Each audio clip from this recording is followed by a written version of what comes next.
नमस्कार दोस्तों, आज सॉल्व करते हैं 10 जनवरी 2022 के पेपर को।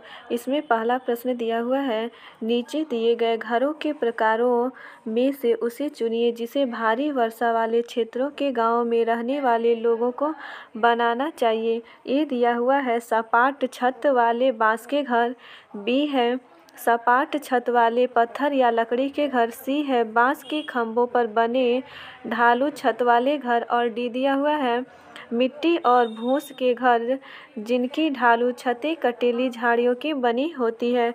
इसमें हो जाएगा बांस के खंभों पर बने ढालू छत वाले घर। आगे है भारी वर्षा वाले क्षेत्रों के गांवों में रहने वाले लोगों के घर बांस के खंभों पर बने ढालू छत वाले घर होते हैं। ये घर मजबूत बांस के खंभों पर बने होते हैं क्योंकि बांस अपनी मजबूत संरचना के साथ सबसे अधिक उपलब्ध संसाधन होते हैं। घर के अंदर का भाग लकड़ी का बना होता है जिसे बांस के घर पर रखा जाता है। अधिकांश गांव अपनी लकड़ी के घरों को जमीन से 3.5 मीटर ऊपर मजबूत बांस के खंभों पर बनाते हैं क्योंकि ऐसे घरों में अक्सर बाढ़ आती है। अगला प्रश्न है, उस महिला वेट लिफ्टर का नाम क्या है जिसने अंतर्राष्ट्रीय खेल प्रतियोगिताओं में 29 मेडल जीते हैं? तो ए है वाहिदा प्रिज्म, बी है सुनीता विलियम्स, डी है बछेंद्री पाल, सी है बछेंद्री पाल और डी दिया हुआ है कर्णम मल्लेश्वरी। इसमें हो जाएगा कर्णम मल्लेश्वरी। आगे है कर्णम मल्लेश्वरी भारत की महिला वेट लिफ्टर जिसे भारोत्तोलक भी कहते हैं। उन्होंने अंतर्राष्ट्रीय खेल प्रतियोगिताओं में 29 मेडल जीते हैं। कर्णम मल्लेश्वरी ओलंपिक खेलों में कांस्य पदक जीतने वाली प्रथम महिला खिलाड़ी हैं। कर्णम मल्लेश्वरी का जन्म श्रीकाकुलम आंध्र प्रदेश में हुआ था। कर्णम मल्लेश्वरी को 1994 में अर्जुन पुरस्कार और 1999 में राजीव गांधी खेल रत्न पुरस्कार से सम्मानित किया गया था। मल्लेश्वरी को वर्ष 1999 में ही पद्म श्री पुरस्कार से सम्मानित किया गया था। अगला प्रश्न है, मेढक और कीटों को फंसाने और खाने पकड़कर खा जाने वाला घटपर्णी पौधा कहाँ पाया जाता है? तो ये पाया जाता है मेघालय में। कुछ ऐसे पौधे भी होते हैं जो मेढक, कीड़े और छोटे जीवों का शिकार करते हैं। इसमें नेफेंथिस मुख्य है। यह ऑस्ट्रेलिया, इंडोनेशिया और भारत के मेघालय राज्य में पाया जाता है। इसका आकार लंबे घड़े जैसा होता है जिसके ऊपर पत्ती का ढक्कन लगा होता है। अगला प्रश्न है, यदि आपकी पुस्तक में किसी बड़े शहर का मानचित्र दिया गया है जिसके दाईं ओर के ऊपर वाले कोनों पर मानचित्र का पैमाना इस प्रकार दिया गया है। पैमाना 1 सेंटीमीटर बराबर 950 मीटर। यदि इस मानचित्र पर रेलवे स्टेशन और हवाई अड्डे के बीच की मापी गई दूरी 16.7 सेंटीमीटर है तो इन दो स्थानों के बीच की वास्तविक दूरी लगभग कितनी होगी? इसमें दिया हुआ है 1 सेंटीमीटर बराबर 950 मीटर। तो रेलवे स्टेशनों तथा हवाई अड्डे के बीच की दूरी है 16.7 सेंटीमीटर। तो 1 सेंटीमीटर बराबर दिया है 950 मीटर। तो 16.7 सेंटीमीटर बराबर हो जाएगा 950 गुणे 16.7 सेंटीमीटर। इसे सॉल्व करेंगे तो ये हो जाएगा 15,865 मीटर। मीटर को किलोमीटर में चेंज करेंगे तो 1000 मीटर बराबर होता है 1 किलोमीटर। तो 1 मीटर बराबर हो जाएगा 1/1000 किलोमीटर। तो 15,865 मीटर में 1/1000 का गुणा कर देंगे तो ये आ जाएगा 15.865 किलोमीटर। इसका आंसर हो जाएगा 15.9 किलोमीटर। अगला प्रश्न है, निम्नलिखित में से उन जिम्मेदारियों को चुनिए जिन्हें पर्वतारोहण या माउंटेनियरिंग के ग्रुप लीडर निभाते हैं। तो ए में है ग्रुप के आगे चलना ताकि ग्रुप के पीछे पीछे चले, ग्रुप के आगे चलना ताकि ग्रुप पीछे पीछे चले। और बी है उन प्रतिभागियों को रुकने के लिए कहना जो उचित प्रकार से चढ़ने योग्य नहीं है। सी है सामान उठाने में प्रतिभागियों की सहायता करना। डी है प्रतिभागियों के रुकने और विश्राम करने के लिए उचित स्थान ढूंढना। और ई दिया हुआ है जो अस्वस्थ है उनका ध्यान रखना और ग्रुप के लिए उचित भोजन की व्यवस्था करना। तो इसमें हो जाएगा सी, डी और ई। इसमें आपका सी, डी और ई ये तीनों सही होंगे, इसमें बी ऑप्शन सही हो जाएगा। पर्वतारोहण के ग्रुप लीडर की एक बड़ी जिम्मेदारी बाकी लोगों को सामान उठाने में मदद करने के साथ साथ प्रतिभागियों की रुकने और विश्राम करने के लिए उचित स्थान होना तथा जो अस्वस्थ उनका ध्यान रखना और ग्रुप के लिए उचित भोजन की व्यवस्था करना। इसके अलावा को अन्य बड़ी जिम्मेदारियों में जो पर्वत पर चढ़ न पाए उसे हाथ पकड़कर चढ़ाना, रुकने के लिए जगह ढूंढना आदि है। पर्वतारोहण करने के लिए खास फैब्रिक से बने कपड़े ही पहने जाते हैं जो पर्वतारोही के शरीर को गर्म रखते हैं।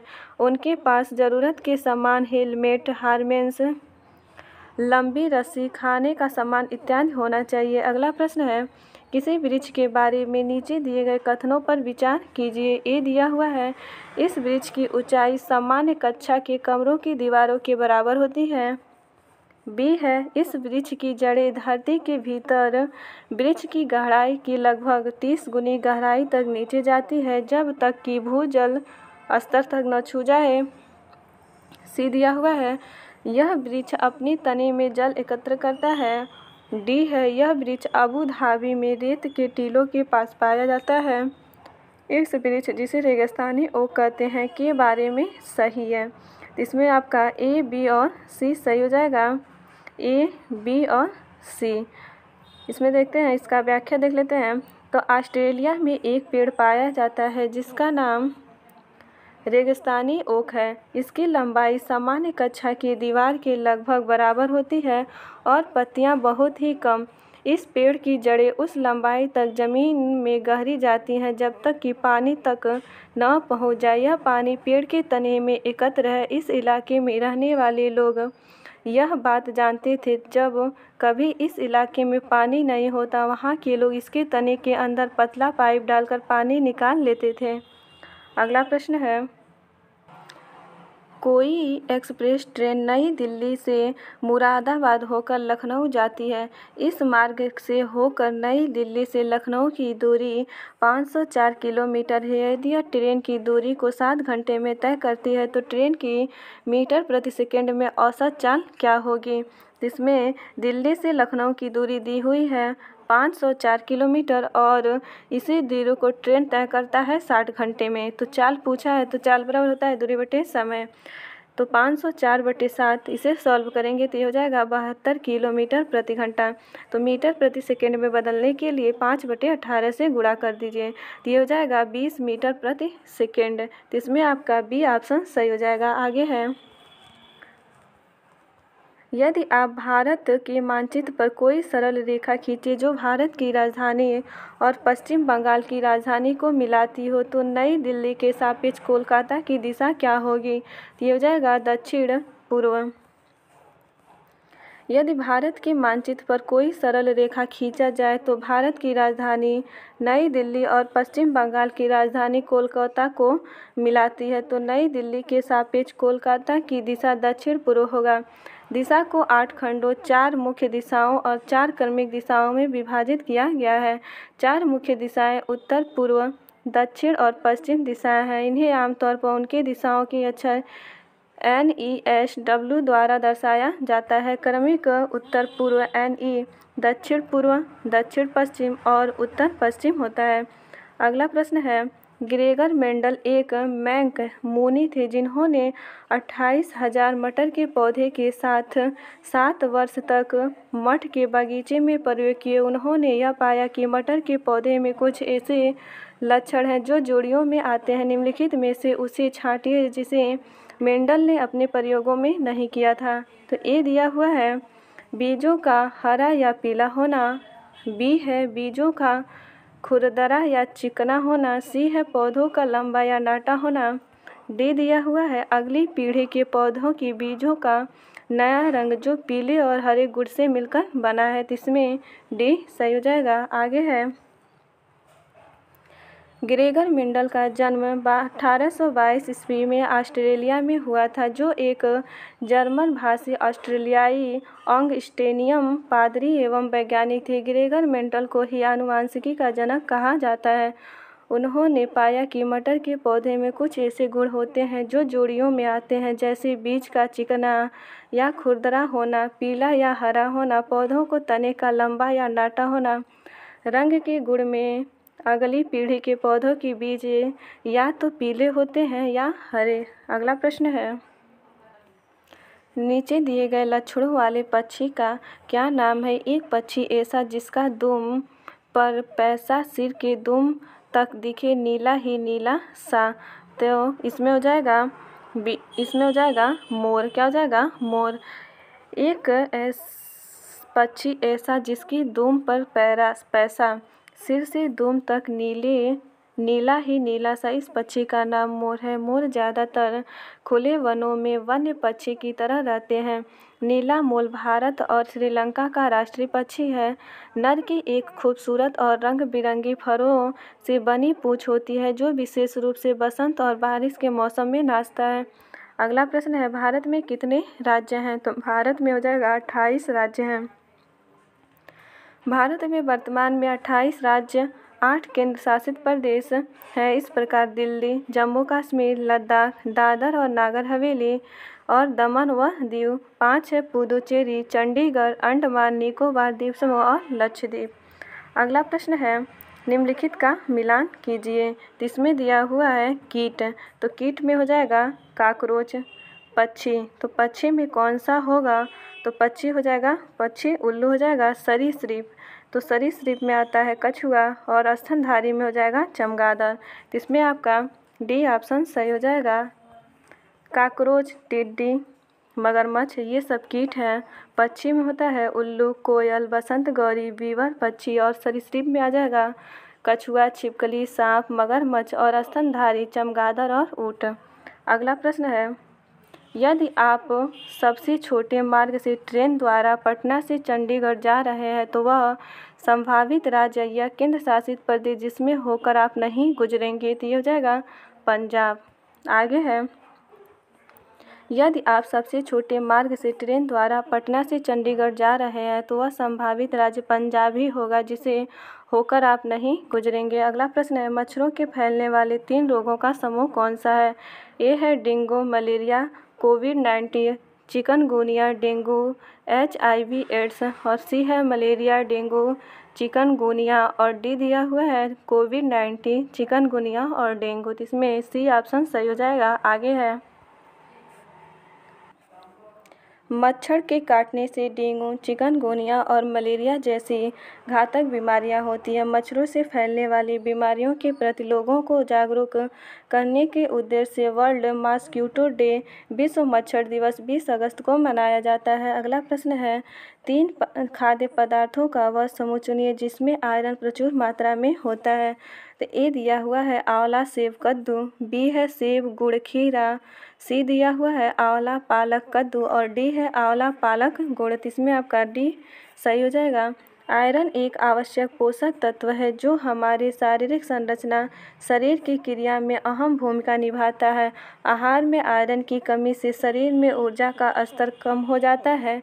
इसके अलावा सांस लेने में परेशानी, सिर दर्द, चिड़चिड़ापन, चक्कर आना और एनीमिया जैसी बीमारी हो सकती है। खाद्य पदार्थों में पालक, ब्रोकली, आंवला, गुड़, शहतूत इत्यादि में प्रचुर मात्रा में आयरन पाया जाता है। अगला प्रश्न है, एक दूसरे देश का विद्यार्थी आपकी कक्षा में, जहां प्रायः सभी स्थानीय विद्यार्थी हैं, शामिल हुआ है।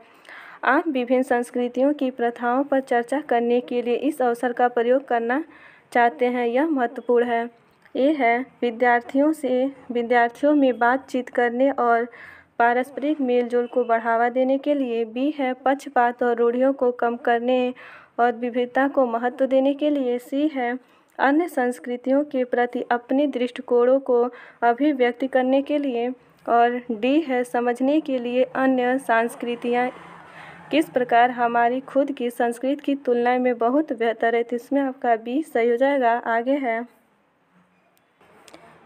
किसी कक्षा में स्थानीय विद्यार्थियों के साथ साथ एक दूसरे देश में भी विद्यार्थी शामिल हुए हैं तो उस क्लास के शिक्षक द्वारा पक्षपात और रूढ़ियों को कम करने और विविधता को महत्व देने के लिए विभिन्न संस्कृतियों की प्रथाओं पर चर्चा करने के लिए इस अवसर का प्रयोग करना चाहिए। अगला है, निम्नलिखित में से जूम ऐप की कौन सी विशेषता सबसे अच्छी तरीके से प्रदर्शित करती है कि बिना बोले संचार कैसे किया जा सकता है। ए है चैट में GIF, बी है वीडियो कॉन्फ्रेंसर, सी है ब्रेकआउट रूम्स और डी है वर्चुअल बैकग्राउंड। तो इसमें आपका ए ऑप्शन सही हो जाएगा। जूम ऐप की चैट में GIF विशेषता सबसे अच्छी तरीके से प्रदर्शित करती है जिसमें बिना बोले भी संचार किया जा सकता है। व्यावसायिक उपयोग के लिए 360 चैटिंग एनिमेटेड स्टॉक है जिससे अपने संदेशों को ढूंढना और जोड़ना आसान हो जाता है। अगला प्रश्न है, निम्नलिखित में से कौन सा अभ्यास संरचनावादी दृष्टिकोण से सबसे अधिक मेल खाता है। तो ए ऑप्शन दिया हुआ है, पक्षियों की चोंच के चित्र का उपयोग करते हुए अलग अलग प्रकार की चोंच के अनुकूलन की पहचान करना। बी है नदी के पानी के रंग से उसमें मौजूद प्रदूषकों की पहचान करना। सी है फूल की कली देखकर उसका चित्र बनाना। डी दिया हुआ है जन्म देने वाले और अंड निषेचन वाले पशुओं के बीच के अंतर को समझाने के लिए ग्राफिक ऑर्गेनाइजर का प्रयोग करना। तो इसमें बी सही हो जाएगा।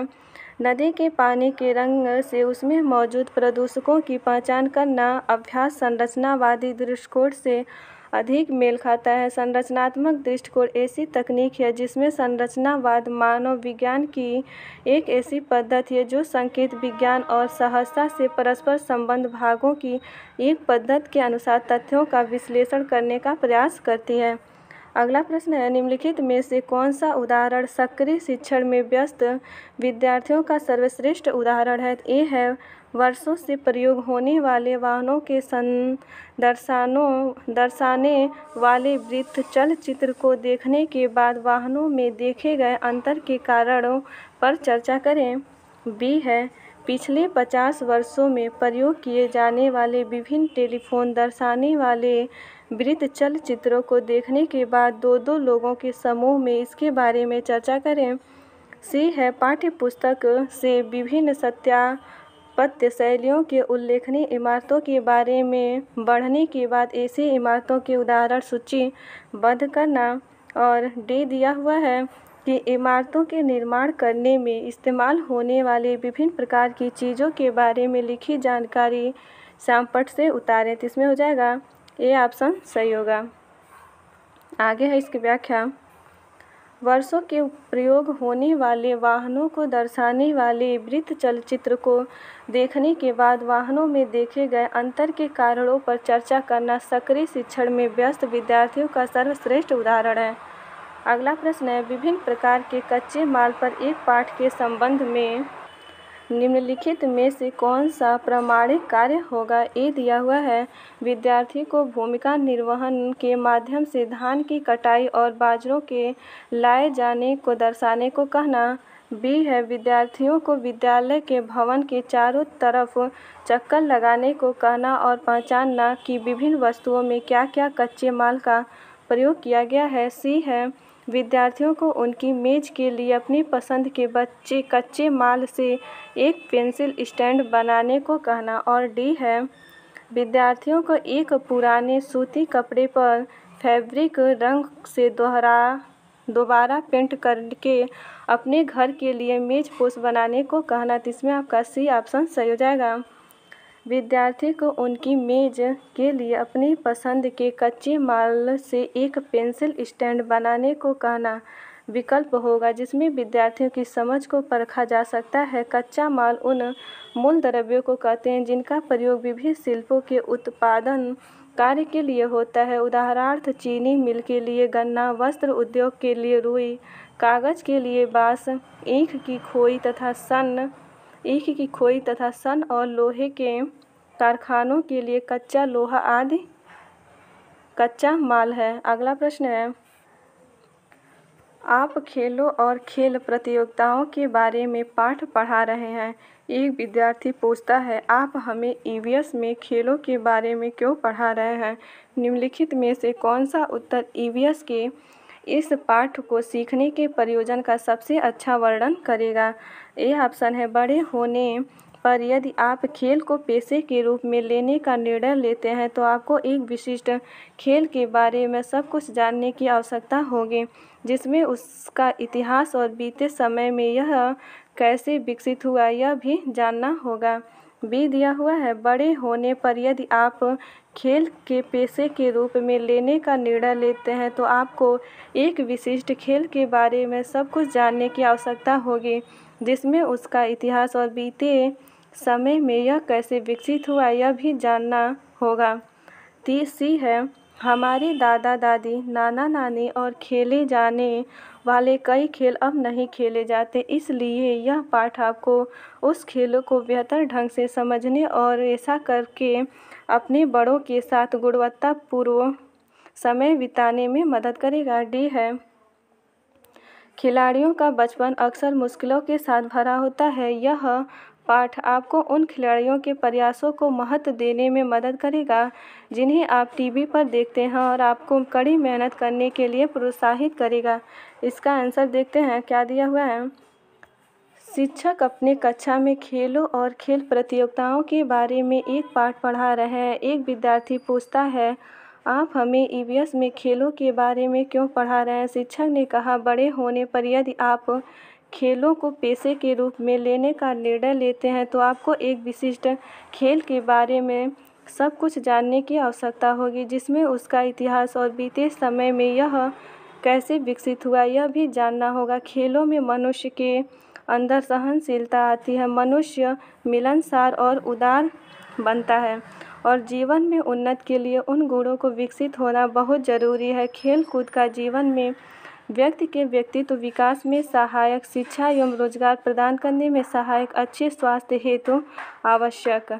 नोट में है, विकल्प ए और बी दोनों समान होने के कारण आयोग ने इस प्रश्न को सबको नंबर दिया है। अगला प्रश्न है, ग्लोब के निचले हिस्से की ओर इशारा करते हुए आपके कहने का मतलब है कि यहाँ कोई नहीं रहता। उजारा, यहाँ भी लोग रहते हैं। ब्राज़ील और अर्जेंटीना यहाँ है। तो स्रोत NCERT पर्यावरण अध्ययन कक्षा 5 पाठ 11। उपरोक्त पाठ कक्षा 5 के विद्यार्थियों को गुरुत्वाकर्षण की अवधारणा से परिचित कराने के लिए प्रयोग किया गया। निम्नलिखित में से कौन सा दृष्टिकोण सहमीर की गलतफहमी को दूर करेगा? ये दिया हुआ है, जिस तरह चुंबक लोहे को आकर्षित करता है उसी तरह पृथ्वी हर उस चीज़ को आकर्षित करती है जिसमें द्रव्यमान होता है। बी है, कल्पना करें कि एक चींटी टेनिस की गेंद के निचले हिस्से पर बैठी है। क्या चींटी सीधी खड़ी है और जब गेंद घूमने लगी तो क्या वह गिर जाएगी? सी है, ग्लोब के चिकने हिस्से में एक पिन चिपका दें। अलग अलग स्थितियों में पिन को देखें। दक्षिण गोलार्ध में भी ऐसा ही है। अगला डी है, एक गेंद और पंख को एक ही ऊंचाई के साथ गिराएं। देखें कि किस प्रकार सभी चीज़ें पृथ्वी की ओर आकर्षित होती हैं। दक्षिण गोलार्ध में भी ऐसा ही होता है। तो इसमें हो जाएगा सी ऑप्शन सही हो जाएगा। विद्यार्थी को गुरुत्वाकर्षण की अवधारणा से परिचित कराने के लिए ग्लोब के निचले हिस्से में एक पिन चिपका दें। अलग अलग स्थितियों से पिन को देखें। दक्षिण गोलार्ध में भी ऐसा ही है। यह सार्वभौमिक नियम पर आइजैक न्यूटन द्वारा वर्ष 1686 ईस्वी में प्रस्तावित किया गया था। गुरुत्वाकर्षण बल ब्रह्मांड के प्रत्येक कण पर कार्य करता है जो द्रव्यमान रखता है। परमाणुओं का द्रव्यमान बहुत कम होता है, इसलिए गुरुत्वाकर्षण बल इन पर नगण्य है। अगला प्रश्न है, निम्नलिखित में से कौन सा शैक्षिक उद्देश्य ज्ञानेंद्रियां विषय के लिए विशिष्ट, मापने योग्य और प्राप्त है? तो विद्यार्थियों को पता होगा कि चींटियां जमीन पर गिरी मिठाइयों को क्यों एकत्रित हो जाती हैं। बी है, ज्ञानेंद्रियों के महत्व को समझकर विद्यार्थी अपनी ज्ञानेंद्रियों की अच्छी तरह देखभाल करेंगे। सी दिया हुआ है, विद्यार्थी एक चित्र के द्वारा समझाएंगे कि 3 विभिन्न पशुओं में उत्कृष्ट ज्ञानेंद्रियां किस प्रकार काम करती हैं। और डी है भोजन जुगाड़ करने के लिए प्रयोग की जाने वाली ज्ञानेंद्रियों के आधार पर विद्यार्थी दिए गए पशुओं की सूची को वर्गीकृत करेंगे। तो इसमें डी सही हो जाएगा। आगे है ज्ञानेंद्रियां विषय के लिए शैक्षिक उद्देश्य। बच्चों को भोजन जुगाड़ करने के लिए प्रयोग की जाने वाली ज्ञानेंद्रियों के आधार पर विद्यार्थी दिए गए पशुओं की सूची को वर्गीकृत करेंगे। जो मनुष्य के मस्तिष्क के अंदर होती है उसकी ज्ञानेंद्रियां उसका केंद्रीय स्नायु तंत्र और उसका पेशियां जब सम्मिलित होती हैं, जो व्यक्ति के शारीरिक, बौद्धिक, संवेगात्मक, नैतिक और सामाजिक सभी पक्षों का सर्वानुमुखी विकास में सहायक होती हैं। अगला प्रश्न है, आप आगामी प्रदर्शनी के लिए प्रोजेक्ट बनाने हेतु अपनी कक्षा में गोंद की एक बड़ी बोतल लाए हैं ताकि विद्यार्थी प्रोजेक्ट बनाने के लिए उसका प्रयोग कर सके। आपने विद्यार्थियों को बताया है कि अगर गोंद की बोतल खाली कर दो तो नई बोतल नहीं दी जाएगी, इसलिए उन्हें उस गोंद का प्रयोग किफ़ायती तरीके से करना चाहिए। निम्नलिखित में से कौन सी क्रिया विद्यार्थियों को उन संसाधनों के संरक्षण पर विचार करने में मदद करेगी जिन्हें वापस नहीं प्राप्त किया जा सकता। ये है पोस्टर लगाएं जो दर्शाए कि किन प्रोजेक्टों में गोंद का प्रयोग किया जा सकता है और किसमें नहीं। बी दिया हुआ है, कक्षा में सर्वेक्षण करके पता लगाएं कि कितने विद्यार्थियों ने उनके प्रोजेक्ट के लिए गोंद की आवश्यकता होगी और क्यों। सी है, सभी विद्यार्थियों में समान रूप से गोंद वितरित करके और देखें कि सप्ताह के अंत में विद्यार्थियों के पास कितना गोंद बचा। डी दिया हुआ है, विद्यार्थियों को एक साझा रजिस्टर में लिखने को कहें कि उन्होंने कब, क्यों और कितने चम्मच गोंद लिया। इसमें डी ऑप्शन सही हो जाएगा। इसमें है, आप प्रदर्शनी के लिए प्रोजेक्ट बनाने हेतु कक्षा में गोंद की एक बड़ी बोतल लाए हैं ताकि विद्यार्थी प्रोजेक्ट बनाने के लिए उसका प्रयोग कर सकें। उन्हें यह भी बताया गया कि गोंद की बोतल खाली हो जाने पर नई बोतल नहीं दी जाएगी। विद्यार्थी को एक साझा रजिस्टर में लिखने को कहें कि उन्होंने कब, क्यों और कितने चम्मच गोंद लिया, जिससे उन संसाधनों के संरक्षण पर विचार करने में मदद मिलेगी जो संसाधन दोबारा उपयोग नहीं किया जा सकता क्योंकि संसाधन सीमित है, क्योंकि बिना संसाधन के विकास संभव नहीं है, लेकिन संसाधन का विवेकहीन उपभोग तथा अति उपयोग इसी कई तरह के सामाजिक, आर्थिक तथा पर्यावरणीय समस्या उत्पन्न कर देते हैं, अतः संसाधन का संरक्षण अति आवश्यक है। अगला प्रश्न है, प्रयोग से हम विशिष्ट निष्कर्ष प्राप्त कर पाते हैं। प्रयोग के उपयोग के विशिष्ट निष्कर्ष प्राप्त करने का निम्नलिखित में से कौन सा सर्वश्रेष्ठ उदाहरण है। ये दिया हुआ है, भोजन पचाने में लगने वाला समय ज्ञात करने के लिए सभी विद्यार्थियों को एक समान भोजन खाने को कहना। बी है, कक्षा में विभिन्न स्थानों पर गुड़ के टुकड़े रखकर देखना कि अलग अलग स्थानों पर चींटियाँ कितने समय में पहुँचती हैं। सी है, समझना कि चाय का गर्म प्याला ठंडा क्यों हो जाता है जब हम उस पर हवा फूंकते हैं। और डी दिया हुआ है, पानी में एक भरी बोतल और एक खाली बोतल फेंक कर जांचना कि कौन सी बोतल ऊपर तैरती है। तो इसमें आपका सी सही हो जाएगा। प्रयोग में उपयोग से विशिष्ट निष्कर्ष प्राप्त करने के लिए समझना चाहिए कि चाय का गर्म प्याला ठंडा क्यों हो जाता है जब हम उस पर हवा फूंकते हैं, क्योंकि किसी वैज्ञानिक जिज्ञासा के समाधान के लिए उससे संबंधित क्षेत्र में और अधिक आंकड़े एकत्र करने की आवश्यकता होती है। इन आंकड़ों की प्राप्ति के लिए जो कुछ किया जा सकता है उसे प्रयोग कहते हैं। प्रयोग वैज्ञानिक विधि का प्रमुख स्तंभ है। अगला प्रश्न है, ऋतुओं का विषय प्रारंभ करने के लिए शुरुआत के रूप में निम्नलिखित में से कौन सा कथन सबसे कम प्रासंगिक होगा। ये दिया हुआ है, विद्यार्थी को सैर पर ले जाना और उनसे पूछना कि पौधों में आने वाली ऋतुओं में किस प्रकार के परिवर्तन देखे जाएंगे। बी दिया हुआ है, विद्यार्थियों से पूछना कि पिछले कुछ महीनों की तुलना में आजकल वे अधिक गर्म या ठंडा महसूस करते हैं या नहीं। सी दिया हुआ है। विद्यार्थी को ग्रीष्मकालीन त्रुटियों के दौरान उनके द्वारा की गई गतिविधियों और उन्हें करने के कारणों को सूचीबद्ध करने को कहना। डी है विद्यार्थियों को एक टोपी, एक बरसाती और एक स्वेटर दिखाकर पूछना, उन्होंने इनमें से किसका प्रयोग किया। तो इसमें हो जाएगा ए ऑप्शन सही हो जाएगा। आगे है इसमें ऋतुओं का विषय आरंभ करने के लिए विद्यार्थियों को सैर पर ले जाना और उनसे पूछना कि पौधों में आने वाली ऋतुओं में किस प्रकार के परिवर्तन देखे जाएंगे। यह कथन सबसे कम प्रासंगिक होगा क्योंकि ऋतु परिवर्तन होने में लंबा समय लगता है, इसलिए इसे अनुभव करना अपेक्षाकृत कठिन है। जबकि मौसम में परिवर्तन अचानक हो सकता है, इसका अनुभव किया जा सकता है। ऋतु को 6 भागों में बांटा गया है। वर्षा, ग्रीष्म, शरद, हेमंत, शिशिर, वसंत। हर ऋतु में एक अलग ही आनंद और उत्साह देखने को मिलता है। अगला प्रश्न है शैक्षिक उद्देश्य। विद्यार्थी संचारी और गैर संचारी रोगों के बीच अंतर को समझेंगे। निम्नलिखित में से कौन सा प्रश्न दिए गए शैक्षिक उद्देश्यों का सबसे अच्छी तरह से परीक्षण करता है। ए है हम कोविड से बचाव के लिए मास्क का प्रयोग करते हैं लेकिन सामान्य सर्दी से बचाव के लिए नहीं, क्यों। बी है यदि आपके माता पिता में से एक को डेंगू हुआ है तो क्या आपको डेंगू होने की संभावना अधिक है। सी है सामान्य सर्दी का संचार मधुमेह के संचार से अलग कैसे है। और डी है बैक्टीरिया और वायरस से विभिन्न प्रकार के कौन से रोग होते हैं। तो हो जाएगा सी।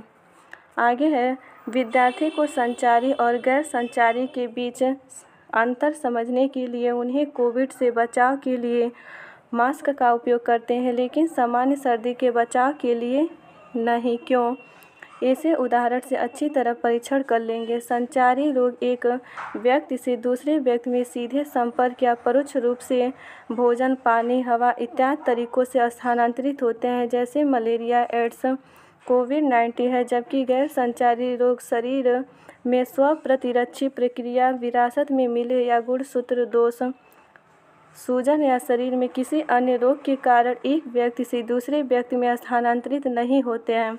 गैर संचारी रोगों को क्रोनिक भी कहा जाता है। यह दीर्घकालीन बीमारी है जैसे कैंसर, मधुमेह और हृदय रोग इत्यादि। अतः स्पष्ट है कि सामान्य सर्दी का संचार मधुमेह के संचार से भिन्न कैसे है। अगला प्रश्न है एक शिक्षिका पृथ्वी के विभिन्न पहलुओं को पढ़ाने के लिए व्यापक रूप से स्वीकार किए गए कंप्यूटर प्रोग्राम का प्रयोग करती है जिनमें उपग्रहों से प्राप्त चित्रों के आधार पर पृथ्वी का 3D निरूपण दिखाया गया है।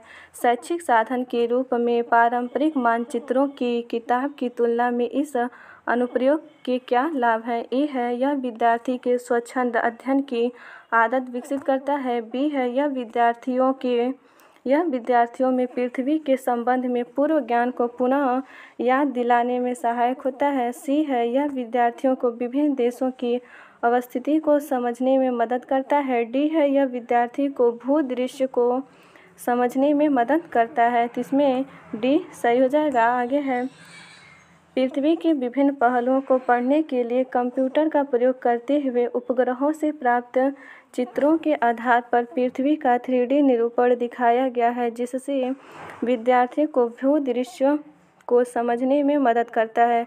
बच्चों को जल्दी सीखने का सही तरीका है जिससे बच्चे एक बार में ही सीख जाएंगे और दीर्घकाल तक याद रहेगा तथा ऐसा करने से बच्चों में अधिगम अधिक होगा। अगला प्रश्न है एक शिक्षक कक्षा में 2 गमलों में लगे पौधे लाती हैं। उनमें से एक गुलाब है और दूसरा अदरक का। इन पौधों का उपयोग करके निम्नलिखित में से कौन सा विषय वस्तु नहीं किया जा सकता है। ए है पौधों में अनुकूलन, बी है पौधे में विविधता, सी है फूल के भाग और पौधों में बीज का स्थानांतरण। इसमें डी सही हो जाएगा। एक शिक्षक कक्षा में 2 गमलों में लगे पौधे लाती है।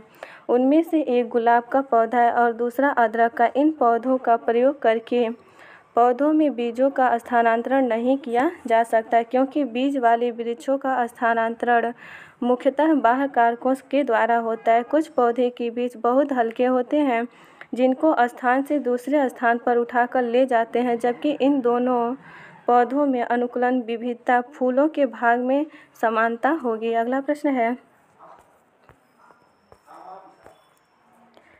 श्री सुहास समुदाय से प्राप्त उदाहरणों का प्रयोग करते हुए पर्यावरण में चीज़ों की पारस्परिक निर्भरता का विचार सिखा रहे हैं। निम्नलिखित में से कौन सा उदाहरण इस धारणा को समझाने के लिए सबसे उपयुक्त है? ए है यातायात संकेत, बी है चाय की दुकान, सी है परित्यज्य तालाब और डी है सीवेज। तो इसमें हो जाएगा चाय की दुकान।